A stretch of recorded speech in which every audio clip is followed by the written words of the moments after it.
Bueno, hola, muy buenas noches. Hemos estado discutiendo en este periodo de pandemia muchas de las posibilidades terapéuticas que hoy en día se nos antojan y que son absolutamente relevantes para mirar lo que hemos dado en llamar la medicina del siglo XXII.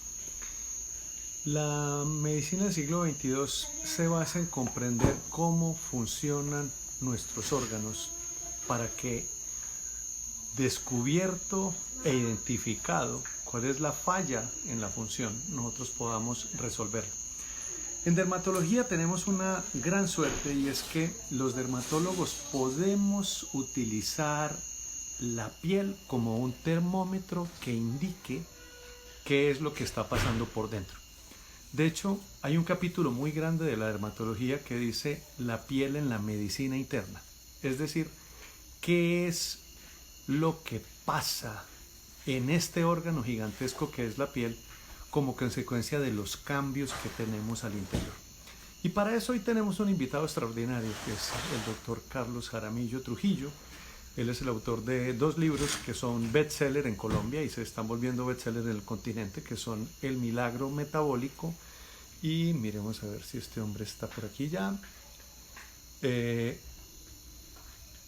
Y El Milagro ante Estrés. No, todavía no llega el doctor Carlos Jaramillo. Esperemos a ver que tengamos un poquitico más. Con él vamos hoy a hablar de un tema que se me antoja apasionante, y es la dermatología, pero sin hablar de la piel. Es decir, cómo en nuestra piel se manifiestan todos los distintos trastornos que tenemos en el interior por todo lo que tiene que ver con el proceso de envejecimiento de la piel. Comprender este tipo de cambios metabólicos es lo que nos va a dar, sin duda alguna, la oportunidad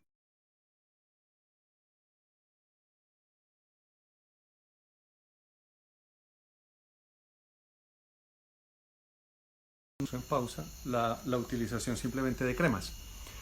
Y entonces ahí es donde tenemos nosotros, digamos, una responsabilidad que en términos de conocimiento se nos antoja absolutamente fascinante. Es la fascinación de poder mejorar los trastornos cutáneos sin tener que tocar la piel. Eso, digamos, como una perspectiva terapéutica que atrae mucho, porque hay personas que acuden y acuden y acuden permanentemente donde sus médicos y no se logra nunca resolver el problema, que siempre nos lo dicen: este problema es un problema crónico y ese problema crónico usted en su piel tiene que aprender a convivir con él. De hecho, la expresión más común de los trastornos de piel es que los dermatólogos ni se nos mueren los pacientes ni los curamos. Doctor Carlos Jaramillo, sea usted muy bienvenido, muy feliz noche. Aquí estaba alargando yo mi introducción y Sí, en el momento en que llegaste, en el sacando la momento que, guitarra. en el momento, sí, en el momento en que llegaste estaba diciendo el viejo chiste con el cual nos molestan los dermatólogos, y es que a los dermatólogos ni se le mueren los pacientes ni los curan. Y se mejoran, sí. Ni se le mueren ni los curan. Y que lo que estamos hablando ahorita es que ya estamos cambiando el chip, y con este concepto que desde que empezamos estos lives hemos dicho de la medicina en 360 grados, es cómo En lograr que 360. cómo el paciente ya va a poder tener una perspectiva de solución. Y entonces, hombre, muy Claro. bienvenido. Muchísimas gracias pues por haber aceptado esta invitación, Ve a y qué ti. bueno que vamos a poder hablar con tantas personas de todos estos avances que desde el punto de vista de ustedes en la medicina funcional, estaba mencionando ahorita los 2 libros que has hecho del Milagro Antiestrés y el Milagro Metabólico, que son bestsellers en Colombia y que lo están haciendo ya en otros Sí, países, sí. y donde nos proponen toda una nueva doctrina médica, porque realmente de eso se trata. Estamos. El milagro metabólico y el milagro antiestrés. Que esta es la carátula Exactamente. en Y en esa Colombia, que en Chile, en México y en Estados Unidos la carátula blanca de este. Pero es el mismo libro. bueno, ahí se, Hay gente que piensa que es otro libro. mm, entonces, hombre, eh, nos decían, y de pronto en una de las promociones que hice aquí, y en eso quiero empezar, y es, venga, este par de tipos, y bueno, a veces uno tiende a creerse el tema, que son el científico de la piel y el científico del metabolismo. No, Y, y sobre eso, no, sobre eso era para hacer una claridad, porque la estuvimos hablando contigo alguna vez en una conversación privada, y es que científico es todo aquel que se pregunta el porqué de las cosas. Y eso es algo que es supremamente importante porque yo que tengo dos niños chiquitos que me están preguntando, papá, ¿y por qué? Papá, ¿y por qué el avión vuela y no se cae? Y entonces me emociona porque yo digo, wow, esta sí es la mente científica de mi hijo que quiera saber por qué el avión no se cae. Y entonces eso avanza en todas las ciencias porque, por ejemplo, un chef es un tipo que se pregunta el por qué de sus combinaciones van a producir un resultado mejor, otro peor.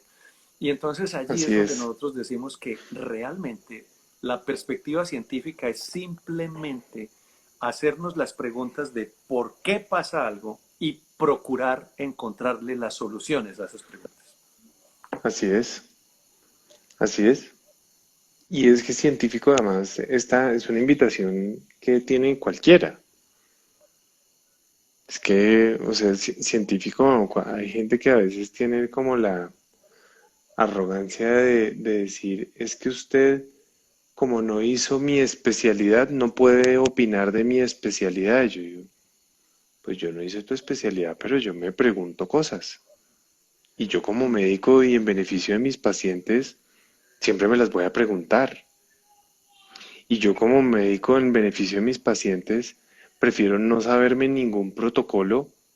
Con eso los trato a todos diferente entendiendo a cada persona y me hago preguntas. Sí, y hoy Sí, seguramente vamos a hablar, habrá colegas hoy conectados que sean dermatólogos y podrán decir, ¿qué hace John Harvey hablando semejante eminencia de dermatólogo? ¿Qué hace hablando con un tipo que no tiene ni idea de dermatología? Pues, pues tienen toda la razón, yo no tengo ni idea de dermatología, pero me hago preguntas. y esto Pero es y exactamente mire, lo que queremos hacer. y vamos a mirar desde hacernos preguntas qué somos capaces de construir, qué somos capaces de integrar y a dónde podemos llevar. Por eso nos parecía tan interesante el día de hoy hablar de un tema bien bonito y es vamos a hablar de dermatología sin hablar de la piel, Sí, ¿sí? y, ese, Dejando la y eso, piel como el último. y ahí empezamos a ver cosas que son muy interesantes, como por ejemplo, y bueno, además se hace evidente cuando uno te ve, y es todo lo que estamos empezando con la dermatología del pelo. Hoy en día el pelo es un órgano considerado como tal, con el cual podemos evaluar muchos mecanismos endógenos. Una de las cosas interesantes, por ejemplo, con lo que nosotros estamos trabajando en nuestro grupo, en el que nos ha dado un inmenso gusto que nos hayas aceptado la invitación de participar, es que el órgano pelo es un gemelo idéntico del órgano próstata separados en el momento de la concepción.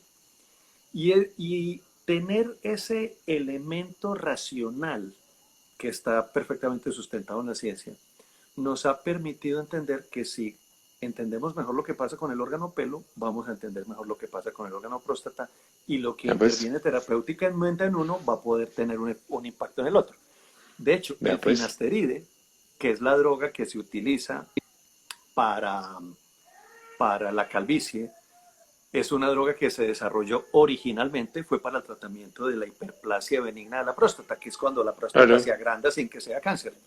claro. Y ahí fue donde empezaron los primeros encuentros de que, oiga, ¿cómo hay que una droga que sirve para la próstata sirve también para el pelo? Pero entonces hoy vemos, Porque Carlos, se hacían preguntas y tenían la capacidad de observar y de construir sobre eh, algo que no tenía. eh, ¿Ah? que no era el propósito original. El propósito original era, No. vamos a sacar una droga para que la próstata Que no se tampoco agrande. tenía. y que tampoco tenía evidencia. Ah, claro, claro, pero Sí, crearon la evidencia, porque claro. encontraron en la anécdota, porque vieron que el viejito, la próstata no solamente le dejaba de crecer, sino que el viejito venía feliz y decía, me estoy llenando de pelo y yo estaba calvo. Claro. Entonces empezaron a mirar qué era lo que estaba sucediendo ahí. Pero hoy, Carlos, cuando hablamos en términos metabólicos, vemos una cantidad de trastornos que están afectando principalmente a las mujeres, en donde por el síndrome del ovario poliquístico y muchas otras cosas, en donde la caída del pelo, si bien es cierto, para un hombre puede ser un asunto serio, para una mujer es un asunto catastrófico, porque Sí. el marco de la cara, que es el pelo, cuando una mujer lo pierde, ella pierde algo No, fundamental en su pierde su estructura, identidad. de su identidad y de su personalidad. Sí, Entonces, sí, el arquetipo de reconocimiento es algo que se destroza completamente. sí.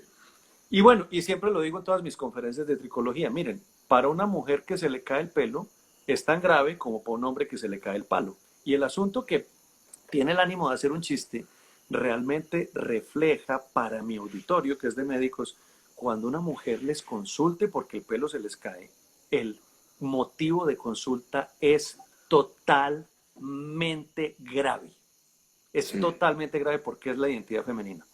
Pero entonces, ¿qué sucede, Carlos? Que hoy tenemos todos los trastornos metabólicos ligados a los déficits de la función de la insulina, a la resistencia a la insulina que se origina en el síndrome del ovario poliquístico, que les producen a las mujeres trastornos fundamentalmente cutáneos porque se les cae el pelo de la cabeza, pero se llenan de pelo en la barba, adicionalmente se llenan de acné y como para Y rematar, suben de peso. se empiezan a inflar Y y, tienen infertilidad.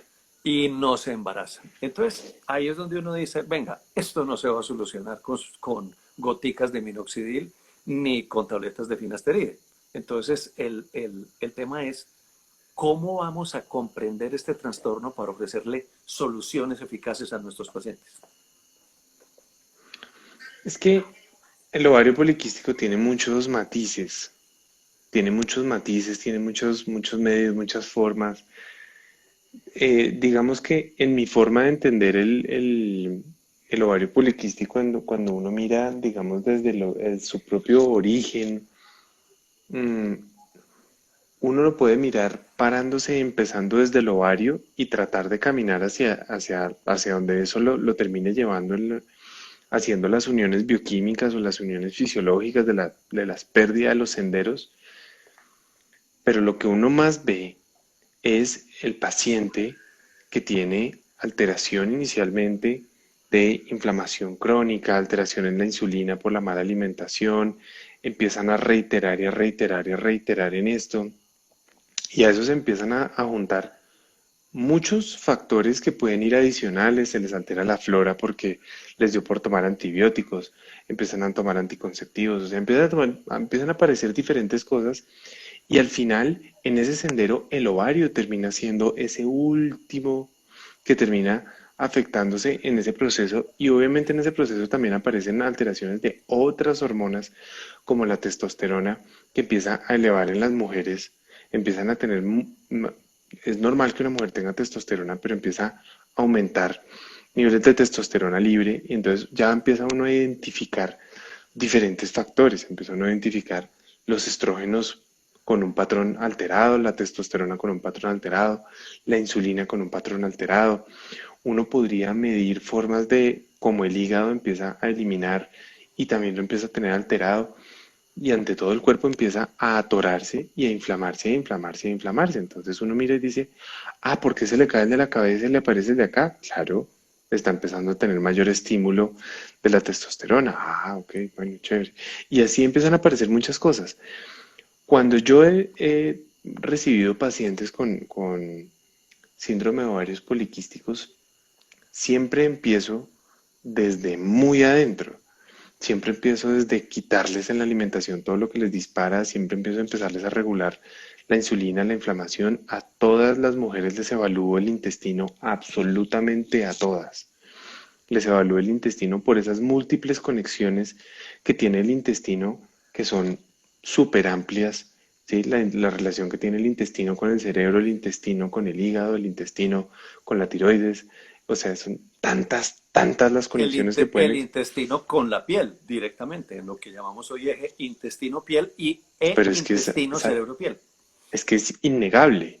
Ujú. Es que además todas las mucosas están conectadas, interconectadas. Es que uno separar el intestino de cualquier otra mucosa es negar absolutamente parte de cómo entendemos perfectamente hoy la fisiología y la bioquímica e incluso la misma inmunología. Entonces es algo que es inseparable. Entonces Pero para ahí mí lo tenemos, primero es reducirle la inflamación desde la alimentación, lo primero que hay que hacer. Yo no entendería ningún mecanismo sin uno corregirle la resistencia a la insulina, cómo se van a corregir el resto de los factores hacia adelante. Porque si yo me pongo a pararme en el ovario directamente, me estoy parando en una consecuencia. Me estoy parando en corregir muchos pasos hacia adelante. ahí surge una palabra que en medicina me parece espectacular, que la utilizamos mucho, que es epifenómeno.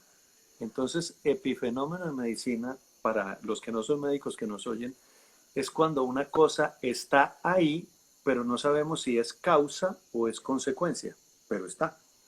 Entonces, ahí es donde nos distraemos, está pasando de hecho mucho ahorita con el COVID-19, en donde esta enfermedad tiene una cantidad de epifenómenos, en donde la persona tiene desde trastornos en la coagulación a trastornos respiratorios y todavía no sabemos si es una causa o es una consecuencia. Y entonces Sí, como los... decía, yo le vi un día a un doctor algo me parece muy sabio, decía que la gente no se muere de COVID, la gente se muere con COVID.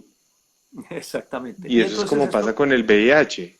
La gente no se muere, no se muere por el no, virus, la gente se no, no, muere por no, las consecuencias que genera el del virus. virus. Y lo mismo pasa con la calvicie o con las mujeres barbadas, que siempre se ha dicho es que tu problema está en el ovario. Y lo que estamos diciendo hoy, mira, el ovario es el epifenómeno, es el que le estamos aplicando la responsabilidad de lo que sucede porque empieza a tener una transformación que en términos biológicos es monstruosa y es que se llena de bolas y se ve grande cuando se hace la laparoscopio, cuando se examina por Sí, en ecografía ecografía, en lo que sea. o en lo que sea, y realmente eso que está pasando en el ovario es lo último que está sucediendo en el paciente. Y hoy nomás, una de mis pacientes de esta tarde que atendí en teleconsulta, la historia era supremamente interesante porque es una niña que nace por cesárea, recibió todos los antibióticos en la infancia y resulta que los antibióticos en la infancia son simplemente una bomba atómica que te Sí, va a claro. romper toda tu biología intestinal dañando Claro, la microbiota y claro. a partir de ahí se da toda una sumatoria de fenómenos porque tuvo siempre ciclos irregulares, con sangrados abundantísimos, con unos cólicos brutales y hoy está llena de acné, se le está cayendo el pelo y me dice, me estoy volviendo un osito. Y resulta que el problema surgió desde el mismo instante en que nació por una cesárea y todas las primeras complicaciones. Claro. Entonces nace por cesárea. Entonces ya empieza con la flora al azar. Después le dan antibióticos que le dejan más la flora al azar. Y a eso súmale cuánta azúcar ha comido, cuántos lácteos se ha comido y cuántos endulzantes artificiales se ha comido. ¿Sí? ¿Cuántas veces ha tomado gaseosa light o juguito light o gelatina light o todo eso? Y recordarle a la gente que esos endulzantes que fueron creados supuestamente para generar un efecto benéfico para la diabetes o para la insulina o para todos los trastornos metabólicos, por el contrario, han demostrado que empeoran aún más todo lo que para lo que supuestamente fueron demostrados, fueron creados. Creados. Y muchos de esos endulzantes, especialmente el aspartame y la acesulfame, esos dos, no voy el del papelito amarillo y el del papelito rosado, para no decir marcas, y el del papelito azul, eh, esos tres alteran directamente la flora. Y cuando uno altera la flora, inflama el cuerpo y esa inflamación eleva la insulina y ¡trac! Inmediatamente manda a dispara inmediatamente ese mecanismo para producir o para empeorar ya Ven que la susceptibilidad que hay con el ovario este es un tema o hacia particularmente, el ovario. este es un tema que le encanta a mis pacientes mujeres porque ellas siempre dicen, y muchas gracias por ponerlo en la mesa, y es, doctor, pero es que yo tomo Coca-Cola cero. Entonces el tema, y entonces no, es que con eso yo no me estoy haciendo daño. Aquí lo interesante es que estás exponiendo eso, cómo es el mecanismo para que estas gaseosas sin azúcar nos estén haciendo más daño que el mismo azúcar. Es que el daño del azúcar no es ni siquiera el azúcar. El daño del azúcar es la consecuencia que genera el azúcar. La consecuencia en inflamación y la consecuencia en disparar hormonas de las que depende el metabolismo. Entonces, ¿por qué las gaseosas light no tienen, no tienen calorías? Y yo siempre lo he dicho, el champú no tiene calorías, porque el champú es 100% un químico industrial. El jabón no tiene calorías. Yo me puedo tomar un tarro de jabón y eso es 100% libre de calorías. Lo único que tiene calorías en el universo es el alimento. El alimento.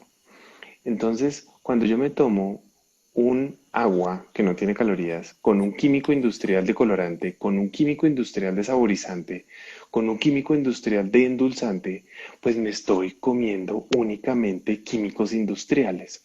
Primero, mi cuerpo no está hecho para manejar ni el colorante ni el saborizante. Y segundo, mi cuerpo, en el momento en que ese químico, ustedes sabían que uno de esos endulzantes, no voy a decir cuál, fue creado para ser un insecticida, solo que se dieron cuenta que como insecticida, Malongo, regular. Pero, malongo. ay, no sabe bueno. Y hoy no lo venden en todo y hace que uno destape la felicidad. Entonces, el problema es el efecto que tienen estos endulzantes al elevar la insulina. Y si yo estoy elevando la insulina porque estoy tomando gaseosa light o porque estoy comiendo chicle todo el día, porque es que yo tengo que comer chicle todo el día, o menticas, o gelatinita, o todo eso, pues es muy grave, es muy grave. Y otra cosa que me parece aún, pero que yo no entiendo es cómo hay gente que dice, pero el otro día había bueno, alguien, no voy a decir ni la profesión porque después dicen que es que la estoy cogiendo contra esa profesión, que decía que es increíble que la gente hable que un químico industrial es malo porque es que al fin y al cabo todo en la naturaleza es química. Y yo digo, no, no, no, pero es que espérate un momento, está bien que toda la naturaleza en el universo es química y son interacciones químicas, pero es que hay interacciones para la cual mi biología está hecha e interacciones para las que no. Es que todo no se va a romper, todo no se va a desdoblar. Hay algo que yo les he oído mucho a ustedes y que yo siempre también lo repito mucho y es que una cosa es la aritmética y otra cosa es la química. Así, Entonces sí en es mi cierto. cuerpo esas cosas, si mi biología no está hecha, si mi biología no está hecha para los químicos industriales, la forma como eso va a interactuar con mi biología no va a ser adecuada. Punto. Entonces, Y, a tu y, pregunta de la gaseosita light, eso es muy grave.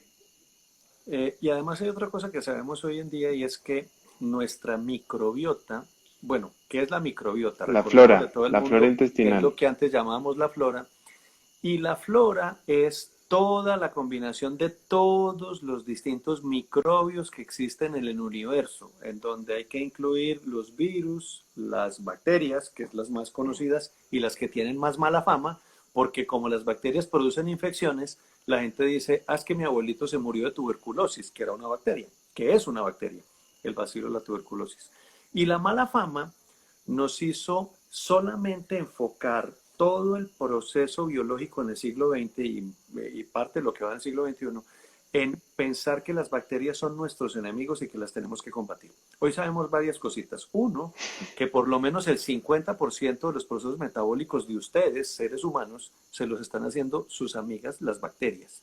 Y que si las tienen incompletas, entonces no van a poder realizar esos procesos metabólicos que sus bacterias les están haciendo y que ese afán con el que nos tratamos cada gripa con antibióticos, que porque con eso me alivio más rápido, lo que estamos haciendo es dañar a este componente biológico fundamental de nuestra biología.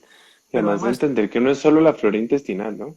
no, o sea, La entonces flora de la boca, de la nariz. Genitourinaria, la piel, la nariz, el tracto Es- respiratorio alto, todo. O sea, Y entonces, ¿qué es lo que tenemos? Tenemos los niños que se están todos enfermando de otitis y que les dicen no me puedo volver a meter a la piscina y lo que el muchachito tenía era una alteración de su flora, de su microbiota que se llama una disbiosis. Pero bueno, esto al correcto. final empieza a tener todo un componente hormonal porque hoy sabemos que las bacterias hacen el último proceso del metabolismo hormonal masculino y femenino. Sabemos varias cosas. Uno, que hay bacterias, por ejemplo, que producen testosterona, andrógenos. Que estas bacterias, su principal modulador, su principal, es lo que nos comemos, pero que están siendo influenciadas por muchas otras cosas, como por ejemplo el ejercicio. Entonces, Y reciben hay además muchas señales. todas las señales, reciben y mandan. Sí, Pero aquí el tema que nos importa, hablando de calvicie femenina, pero también de calvicie masculina, es que se sabe que cuando tenemos las bacterias incompletas, esa parte final en donde los estrógenos de la mujer se van a volver a absorber en el intestino para que el ovario tenga que producir menos mañana, no sucede. O sea, hablemos en números para que entendamos. El ovario produce 100 gramos, por decir un número cualquiera fácil de comprender. Y después de trabajar esos 100 gramos de hormona femenina, quedan 90 que van al intestino. Si tú tienes las bacterias que son, tu intestino debe recoger esas 90. Pero como no las tenemos, las botamos. Y el ovario, en lugar de es producir que, es que, mañana, dime, no, es que hay una cosa que, que a veces puede ser transversal, pero hay una cosa que tenemos que recordarle a las personas, incluso muchas veces no es transversal o no es tan transparente para los colegas. Te lo digo que lo he compartido muchas veces en conferencias con colegas, y es que se nos olvida que las hormonas, después de usarlas, hay que eliminarlas. Y para producir más, y hay que eliminarlas, y hay que eliminarlas. Entonces, ahorita que el doctor John Harvey dice, el ovario hace un proceso como de eliminación en el que el cuerpo recicla. El cuerpo recicla y vuelve a utilizar mientras va produciendo. Pero es un proceso que es muy interesante, porque es que además, en todo ese proceso, a uno eso se le puede atorar. Eso se puede atorar en el proceso de la reciclada en el hígado, la proteína que la transporta y que la va a llevar a algún lado, a eso se puede atorar. Y eso es bien interesante. Ahorita alguien que estaba hablando y que decía, por favor, hablen del melasma. Ahorita que hablemos del melasma, y ahorita que hablemos de las manchas, ¿qué pasa con las manchas? ¿Qué pasa con ese proceso de esos atoramientos que pueden ocurrir? Entonces, para volver a lo que estabas diciendo, John Harvey, es que la gente sepa que después de que se produce, hay un proceso de reciclado que pasa por la sangre, muchas veces va al hígado, el hígado vuelve y lo bota y llega a veces vía por vía sanguínea, a veces por vía directamente por el hígado y ahí mismo vuelve y chupa y vuelve y recicla. O sea, es que son procesos bellísimos, son procesos sí, hermosísimos. hermosísimos y complejísimos, porque, Pero porque si a uno se le llega a atorar algo en todo ese proceso, el tráfico, los camiones transportadores de todas estas hormonas, que son altamente dependientes de un elemento que tú mencionas mucho en todo tu proceso de pedagogía y es la proteína. Las proteínas son las que crean los mecanismos que son los camiones que van a transportar estas distintas hormonas y podemos tener las hormonas funcionando muy bien, pero si el camión no funciona, nada va a funcionar no, porque si no no hay van a quien llegar las de un sitio a otro. transporte, si no hay quien las transporte, y además que los seres humanos vivimos deficientes de proteína. Los seres humanos, por estadística, comemos entre el 60 al 80% de la proteína que necesitamos en el día tras día, tras día, tras día. Y es que tenemos Pero que bueno, recordar que la proteína no es solo para el músculo, así, ¿sí? no, Y no, no, además, es y para además muchos que procesos, sí, el claro. cuerpo es absolutamente comunista con la proteína. A mí me entró el 60%, yo reparto para todo el mundo por igual. Poquito, pero reparto. Entonces esa deficiencia es muy grave. Entonces ahí viene lo otro y es la preocupación de la gente del impacto de la nutrición en el pelo. Entonces, suena chistoso porque a veces cuando yo hice la especialización en dermatología, los profesores decían, no, eso no tiene nada que ver. Y yo les hacía la pregunta, pero ¿por qué el niño desnutrido, que hay un nombre para eso, con kwashiorkor? Ese niño es nutrido porque el pelo se le acaba y se le viene abajo. Y hoy, que están de moda las cirugías bariátricas para las personas que tienen sobrepeso, la primera consecuencia que tiene el paciente que lo operan de su sobrepeso con una cirugía bariátrica es que se le cae el pelo. Y entonces ahí Y la viene, piel claro, y el músculo y todo se deteriora. Pero acá pues estamos hablando, acuérdate, de la piel vista desde adentro. bien. Desde el punto de vista nutricional, cuál es entonces con qué sustancias, con qué nutrientes nosotros realmente vamos a beneficiar y a promover el crecimiento del pelo? Uy, yo creo que en eso la pregunta es muy amplia como para que yo pueda decir muchas estupideces ya para todo lo que pueda terminar al final aquí, pero desde los procesos de los que ocurre hacia la construcción, si yo pudiera empezar desde arriba, entonces te digo, me parece fundamental tener un buen estómago. Y ya te voy a Ujú. decir por qué tener un buen estómago. Porque para que pueda haber crecimiento y fabricación de proteínas estructurales de crecimiento, esas proteínas estructurales de crecimiento son una señalización del hígado. Pero esa señalización del hígado necesita de tener buen ácido en el estómago. Y siempre vivimos con mal ácido en el estómago y además que vivimos tomando todos estos sobrecitos antiácidos, milantas, omeprazol, ranitidina, todas estas pendejadas. Porque nos hicieron creer que el estómago estaba mal que estuviera ácido y el estómago debe ser ácido. Entonces yo debo tener un buen estómago, debo tener la capacidad de partir adecuadamente las proteínas que yo parto en el estómago para poderlas asimilar en el intestino. Debo consumir buena glutamina para que mi intestino se esté regenerando constantemente.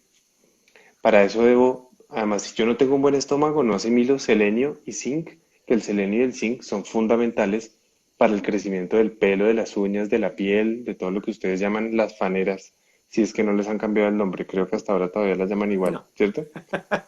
todavía Pero como quedan todo igual, sí. cambia, como no, no, no, como todo cambia, Sí, entonces, pero los que más cambian en importantísima, esto son los taxonomistas. Los taxonomistas de las bacterias cada año les cambian el nombre, por fortuna, y eso cuando hablamos de microbiota es muy complejo. Pero bueno, estamos en las faneras y todo lo que estás diciendo. entonces, Adelante, adelante. si no tengo buen estómago, no rompo proteínas, porque no, del ácido depende poder romper absolutamente todo. Entonces, necesito glutamina para mi intestino, necesito buen ácido para asimilar selenio y zinc.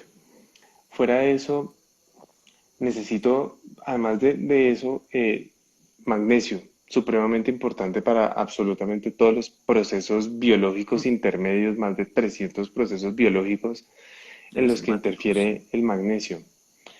Me parece fundamental la colina, porque de la colina en la noche, en todos los procesos de reparación, cuando yo me voy a dormir y le permito a mi cuerpo desintoxicarse, repararse, regenerarse, hacer que esa relación entre mi cerebro y mi tiroides empiecen a ayudarme a hacer esas señalizaciones a la regeneración de tejidos, pues en eso interviene la colina, es importantísimo, es un nutriente bellísimo que está presente en la yema del huevo.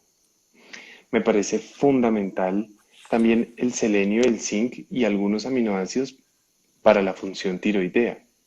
Y no estamos hablando del pelo, estamos hablando de todos los procesos que podrían interferir e intervenir hacia la estimulación de ese crecimiento. Por supuesto, las proteínas. Si yo no tengo adecuadas proteínas, no voy a fabricar adecuadas hormonas que me van a estimular para que yo pueda tener una buena regulación, un buen equilibrio entre todas esas hormonas, tanto la testosterona, el estradiol, la progesterona, la relación con el cortisol. Porque el exceso de cortisol también me puede hacer que yo debilite los receptores por inflamación y que yo pierda el pelo. Entonces, son, son una serie por lo menos digamos como yo lo veo, o dentro de tu pregunta, pues te digo, es una pregunta que pues yo no me he puesto a decir, es que yo leí en el journal de yo no sé qué para tal cosa, Pero si a mí un paciente viniera a preguntarme cuáles son los mecanismos por los cuales yo podría perder el pelo, pues este es todo el ramillete de posibilidades que yo le puedo empezar a mostrar. Y lo vemos en muchos programas dietéticos de esos muy rigurosos, en donde las pacientes te dicen claramente, yo empecé la dieta y al mes de que empecé la dieta el pelo se me empezó a caer en borbotones y empecé a perder dramáticamente mi masa capilar. Y entonces ahí, bueno, y bajándonos del pelo para la cara, la otra enfermedad que se volvió pandemia, además de que se quedó sin pelo, es lo que hoy en día llamamos dermatología, el acné de la mujer adulta. El acné es una enfermedad que de suyo se desvanece a los 24 o 25 años en la mayoría de la población, pero empezamos a tener hoy todo un fenómeno de señoras que tienen más de 30 años y ya lo empezamos a ver en hombres que se empiezan a llenar de un acné que no tiene explicación y que están siempre llenitos de punticos rojos, de punticos rojos, Así, de punticos rojos, así exactamente. Y el elemento clínico que encontramos cuando hacemos todo este interrogatorio que hemos aprendido es que son personas inflamadas desde hace mucho tiempo crónicas. Es que, y que su piel es simplemente un termómetro que a través de ese brote me está diciendo, venga, que es que yo estoy inflamado desde hace muchísimos años. claro, ¿Qué es lo que claro. estás viendo tú en tu experiencia, en tu consulta con estas pacientes No, inflamadas que tienen estos brotes que nunca les desaparecen? pues el grueso, grueso, grueso, grueso. Azúcar, y endulzantes, o sea, azúcar, miel, panela, stevia, agave, Sí. bueno, stevia no, azúcar, miel, panela, agave, todas estas porquerías que se viven metiendo, todas estas tiendas que aparecen ahorita que venden pastelería natural, saludable y que son llenas de agave, que el agave tiene una carga de fructosa altísima, con lácteos, alcohol y gluten. Es que es una combinación demasiado compleja. Y macabra. Sí, y a eso por ahí sumarle antibióticos, sí, o sea, Mm. cosas adicionales. Pero el grueso de ese acné, pero igual en niños, si uno hiciera el ejercicio de aprender a equilibrar bien el alimento, a equilibrarlo bien la cantidad de proteína buena, la cantidad de grasas buenas, la cantidad y la fuente de grasas buenas, y uno aprendiera a quitar los endulzantes artificiales, los endulzantes también calóricos, por ahí estaban diciendo el glutamato monosódico, tienen toda la razón. Eh, Quitar los lácteos es, en serio, quienes siguen insistiendo, yo creo que la mejor reconciliación con los lácteos es la siguiente, los lácteos uno se los puede consumir, claro, de vez en cuando, sabiendo que no son necesarios, no tienen ningún beneficio y no hacen ningún bien. Más allá de eso, pues si te vas a comer un helado un día, cómetelo.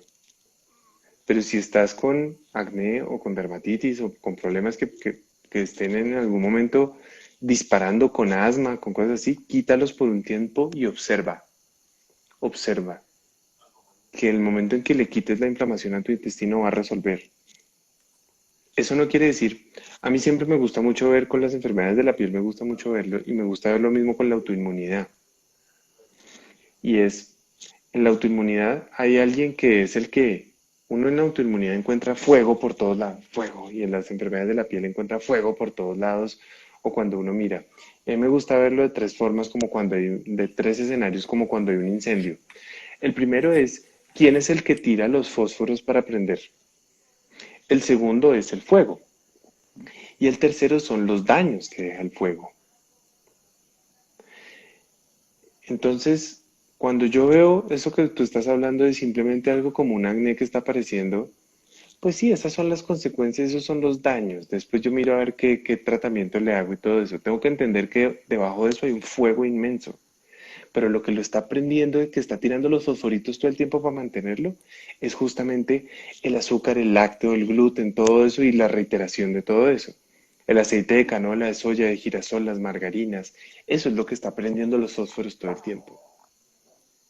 Yo no puedo tratar, yo no puedo poner nuevas cortinas y nuevas puertas cuando todavía tengo el fuego prendido. Entonces a veces por eso uno se pone a hacer tratamientos tratando consecuencias, pero como no ha apagado el fuego, vuelve y se le prende las cortinas nuevas que puso porque no había apagado el fuego del incendio. Y ante todo no había cogido al pirómano y no se lo había llevado a decirle, usted vaya para allá, quite de aquí. Pero mira, ahí yo tengo algo que complementa lo que tú dices y es que le explico a los pacientes, mire, imagínense que hay un incendio en la finca de allí de atrás y entre esa finca y la mía hay un río caudaloso. En efecto, aquí al lado de la mía está el río Cauca, que son los ríos grandes en Colombia. Y yo estoy aquí tranquilo porque ese incendio no va a tener forma de pasar el río Cauca. Pero lo que sí pasa es el humo. El humo. Y el humo puede ser tan aterrador que Sí, lo sí, que sí, sí, el sí. incendio que tú tienes en tu intestino está produciendo tal cantidad de humo que lo estamos viendo nosotros en dermatología en una enfermedad muy parecida al acné, que no es acné, que se llama rosácea, que se volvió otra pandemia.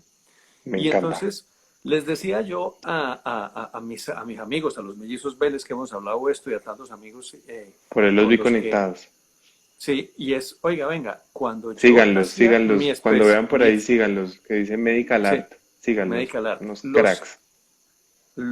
cuando yo estaba haciendo mi especialización en dermatología, veíamos un caso de rosácea semanal y hoy vemos 10 diarios. Y siempre es chistoso porque lo que existe en el mercado y lo que la propia industria farmacéutica promueve es tópicos, cremitas para la rosácea y el paciente la rosácea pues nunca se le va a quitar porque lo que hay es un incendio y lo que me está llegando a la cara es el humo. Y entonces miren que el incendio está muy lejos, pero si yo no lo apago eficientemente, el humo me va a generar ese mundo de daños. La experiencia que tú estás teniendo con las modificaciones metabólicas en rosácea, ¿cuál ha sido, Carlos? Mira, yo he visto, bueno, número uno, hay que controlar la inflamación sistémica. O sea, de nuevo, tengo que quitar de mi cuerpo y de mi vida lo que me está inflamando. Porque o si no, ya llega un punto en que el cuerpo ni siquiera escoge. Ay, casi te muestro una patada. Ya el cuerpo ni siquiera escoge, ya llega un punto en que la inflamación es tan alta que con cualquier cosita eso vuelve a agarrar fuego en cualquier momento. Entonces, fundamental empezar por reducir la inflamación desde la alimentación y los hábitos. Fundamental, como lo que estábamos hablando ahorita con el acné. Pero puntualmente yo que he observado con la, con la rosácea y haciendo, digamos, como análisis y enlaces de cosas de multidisciplinarias que pueden aparecer.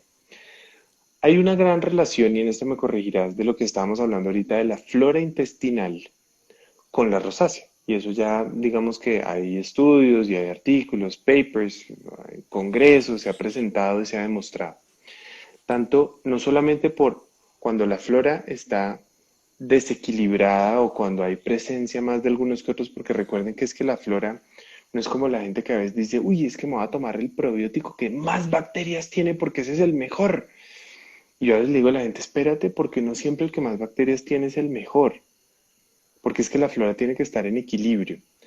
Entonces yo tengo que entender que en el colon eso puede estar alterado. Lo otro es el crecimiento de flora en el intestino delgado, que eso no es normal, que eso es lo que conocemos como el SIBO, que eso no es normal.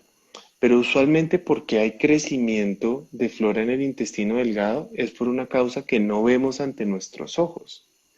Y es que el estómago no es lo suficientemente ácido. El ácido del estómago en todo su tránsito de cuando vierte hacia el intestino delgado, cuando vierte el ácido, casi que le garantiza al intestino delgado una esterilidad.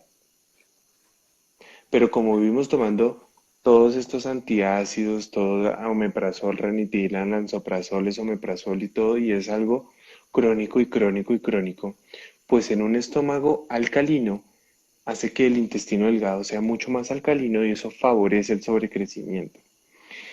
Y lo otro que yo he visto es en esa misma interrelación que estábamos hablando ahorita, tanto de la flora con el hígado tiene unos procesos de transformación que son muy interesantes y que en todo este proceso tienen relación mucho con el lecho vascular, que puede ser el lecho vascular que termine hacia la piel. Entonces, en esos procesos de transformación puede hacer que en la interrelación tanto con la flora, con la biotransformación y con la inflamación que eso termina generando, que se termine manifestando la rosácea. Yo tengo muchos pacientes que les he tratado la gastritis, les he quitado de pronto el exceso de flora que puedan tener en el intestino delgado y les he ayudado a equilibrar la flora en el intestino. Después les ayudó la permeabilidad del intestino, es una cosa gravísima para la rosácea desde mi punto de vista, cuando el intestino se abre a que le entre de todo.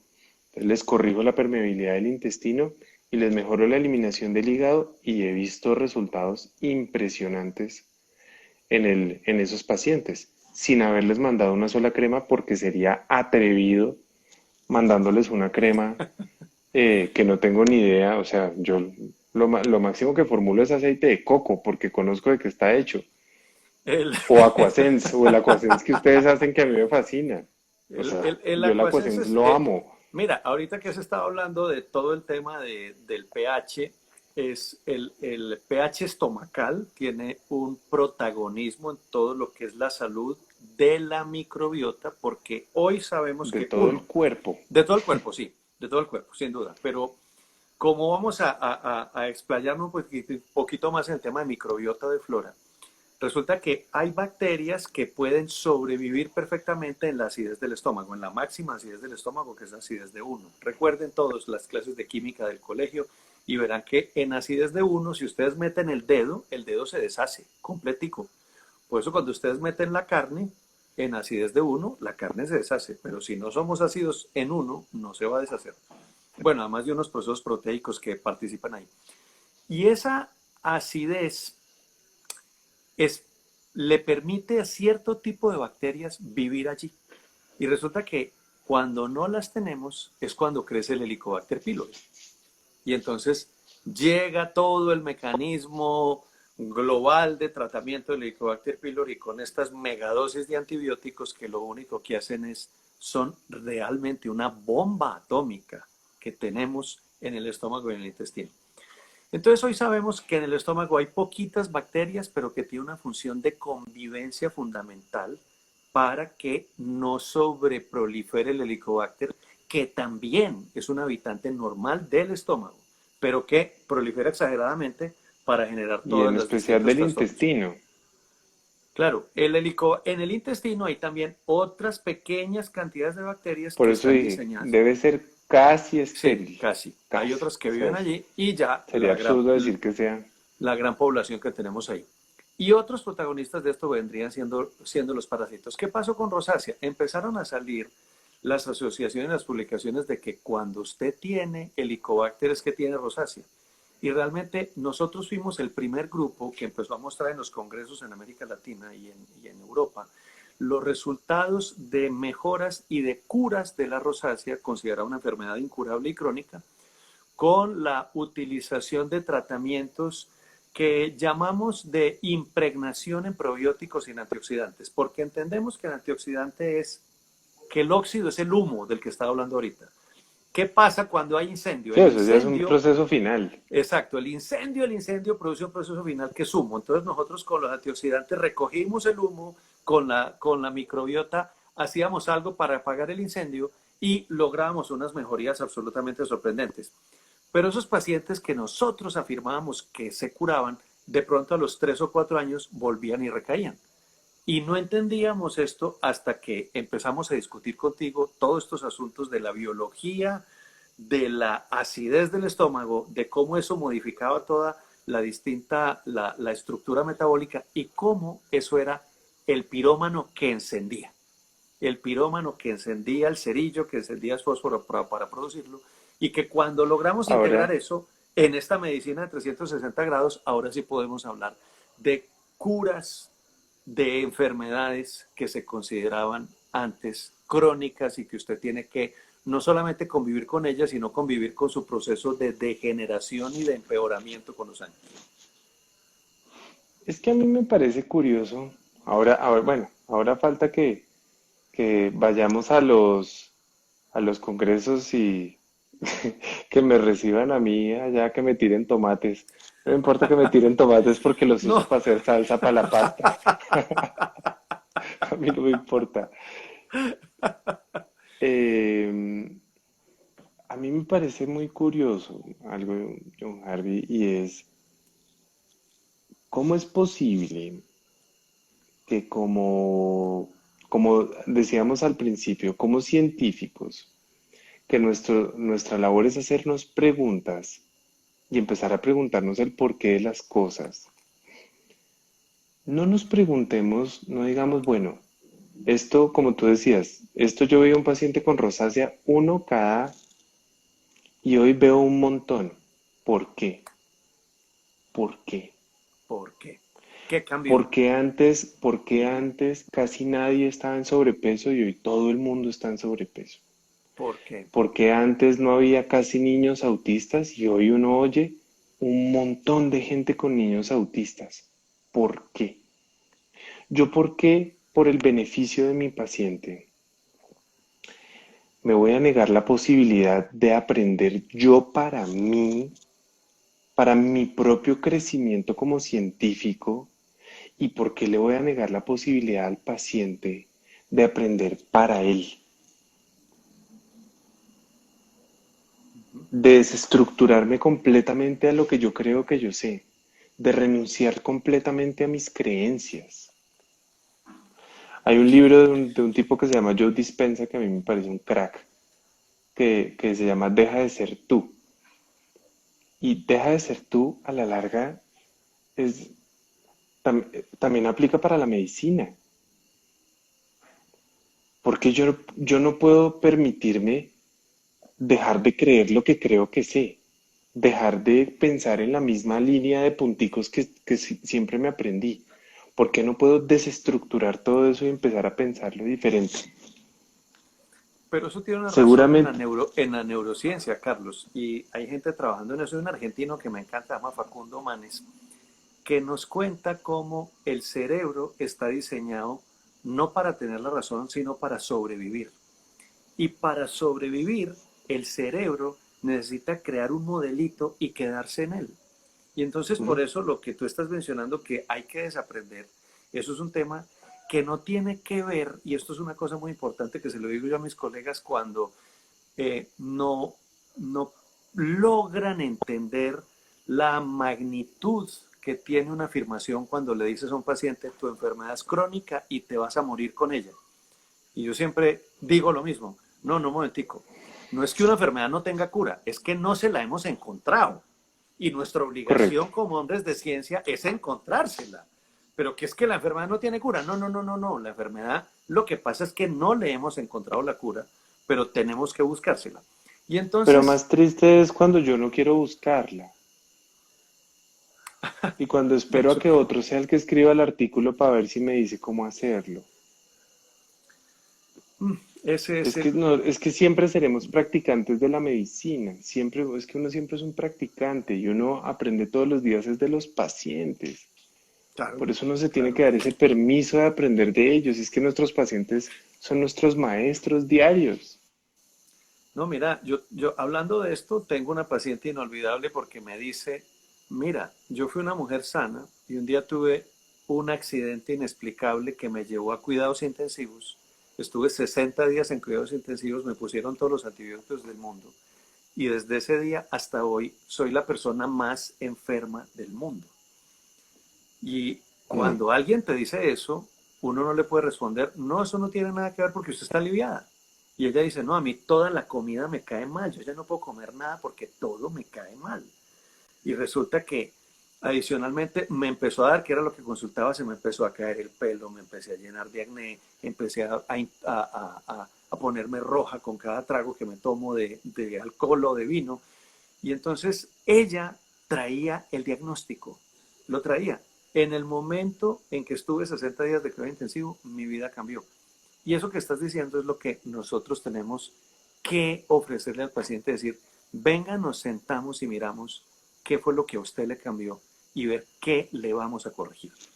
En este caso, yo tengo claro, y además ella también porque lo ha recuperado, que no la tormenta de citoquinas, la tormenta de antibióticos que se le tuvieron que aplicar para salvarle su vida por una infección inexplicable, pues le salvaron la vida, pero le barrieron todos esos gérmenes que cumplían funciones metabólicas y ahora que Claro, se los estamos recuperando de forma activa, exacto, ella exacto, siente que se está aliviando. De eso se trata, que cada caso, claro. que no Entonces hay que ahí enfermedades, uno que hay dice, enfermos. claro, entonces uno dice, y entonces eso quiere decir que lo que hicieron en cuidado intensivo estuvo mal. Por supuesto que no, es que en No, cuidado claro que intensivo le no. estaban salvando la Le vida. salvaron la vida, Ahora, claro. de aquí en adelante, tenemos que coger esa información y empezar a mirar qué procesos se han perdido y los vamos a empezar a reestructurar. Y ya, pero no es decirle, usted salió de cuidado intensivo y ahora le duelen los músculos, se está sintiendo triste, todo. A ver, mijita, levante el ánimo que usted ya se recuperó. No, no, no, no, no, es que espérate. Es que los pacientes salen de cuidado intensivo fatigados. Yo después de haber tenido meningitis y casi haberme muerto, sé que es estar fatigado. Es que es real, es que es real. Sí, tú sí tienes la experiencia en tu propia carne después de cuántos días Mm. estuviste en esa vez en cuidado intensivo. ¿Cuántos días? No sé. Estuve 42 días hospitalizado. Uy, En, Dios en la mío, sí, UCI no sí, me sí. acuerdo. No me acuerdo. Sí, sí, sí, pero igualdad. Eso es un tema que nos deja. Bueno, entonces se da todo el fenómeno de la Se inflamación, nos, la se piel nos se va a acabar el empieza, tiempo, John. Si, si, se si nos va a se acabar el llega, si tiempo, se llega, esto, si llega a caer, nos conectamos de nuevo si no, quieres. pero sí, o nos conectamos de nuevo o podemos hacer otra cosa y es Sí, anunciar la dejamos para en otro tu día. agenda cuándo vamos a hacer la continuación o lo hacemos el otro lunes. Quedamos ya con eso que el otro lunes lo hacemos. Me toca Fíjese, a ver, revisar, no te piense. puedo responder de nada, me toca revisar, Bueno, no importa, si no se pero los sí la podemos anunciamos acá. dejar. Sí, dejamos otra. Igual eso, tela por cortar, Dios mío, sí que vamos a Sí, tener. sí, aquí hay mucha cosa muy interesante porque nos están preguntando por melasma, nos están preguntando por envejecimiento, nos están preguntando por arrugas y resulta que el elemento que es universal al proceso de envejecimiento es la inflamación. Un viejo o nos envejecemos porque nos inflamamos. La diferencia entre un viejo saludable y uno no saludable es que el saludable está mucho menos inflamado que el otro. Y tenemos que reconocer que la inflamación es un mecanismo de reparación. Tal vez hay que aclarar eso, que Que es a veces necesaria. que es necesaria, claro, que pensamos es que estamos inflamados y nos vamos a fregar. No, no, no, no. La inflamación es un mecanismo de reparación, pero tenemos esto que se llama inflamación crónica de bajo grado, que quedamos a fuego lento. Y Como cuando tener quedamos brasas todo el exacto, día, como todo el tener tiempo. Es que a brasitas la todo brasa el uno día le pone un periódico y ¡puf! y lo incendia. O tú le Ese es dejas el un pedazo problema. de carne y lo cocina. Y entonces esa inflamación crónica de bajo grado es lo que nos va a diferenciar de los que nos envejecemos saludablemente, de los que no. Y proponer soluciones para eso es absolutamente, absolutamente indispensable. Entonces, quedamos que vamos a Además, anunciar recordar una cosa, para esta John. semana. Hay que recordarle A una ver, cosa.